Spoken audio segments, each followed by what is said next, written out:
ఒక రైతుకి ఎన్ని కష్టాలు ఉంటాయి ఈ వీడియో చూడండి మీకే తెలుస్తుంది.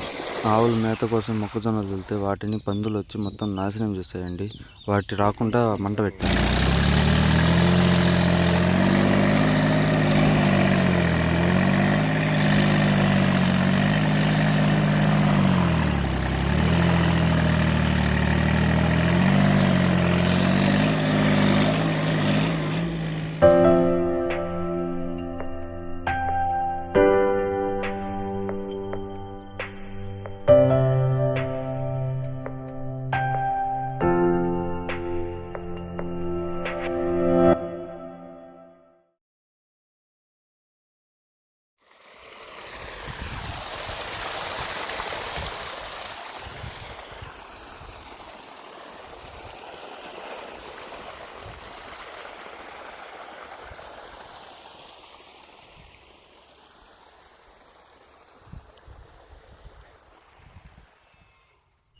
బాగా చూడండి, ఆ అడుగులు ఉండేటివి మొత్తం పందులు దొక్కిండేది అండి.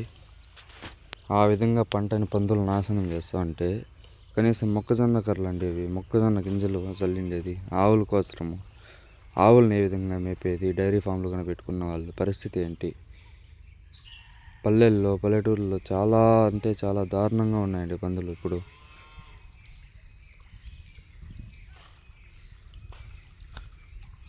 మొత్తం 100 కేజీలు అండి చల్లింది నేను. అర్ధం గింజల్ని ఈ విధంగా చేయనాయండి. అర్ధం పంట నాశనమైంది. ఇప్పుడు ఎవరితో చెప్పుకోవాలి చెప్పండి? రైతు పడే కష్టము అంతా ఇంత కాదండి. రైతే రాజు, దేశానికి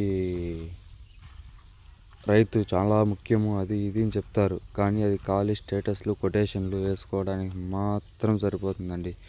మిగతా దేనికి పనికిరాడు. రైతు ఎంత దారుణమాడు ఇంకెవ్వరూ లేరు దేశంలో. ఎంత నరకయాతన అనుభవిస్తాడంటే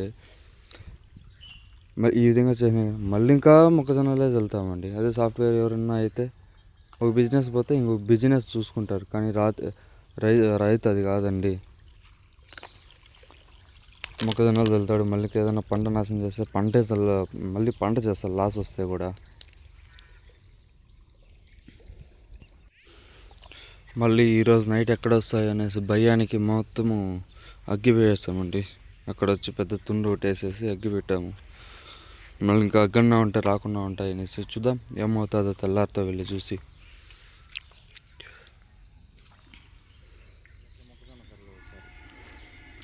ఇది వేసినది మా మొక్కజొన్న కర్రల దగ్గరే అండి. పందులు రాకుండా పంట పెట్టేశాను. కానీ ఏమవుతుందో ఏమో తెలియదండి, భయంగానే ఉంది. ఇప్పుడు కనిపిస్తున్నది మొక్కజొన్న కర్రలు ఉన్న కై అండి. కై అనుకొని నడిగి మిద్దాలుగా వేరే వాళ్ళ కైలో మంట పెట్టానండి తుండేసి.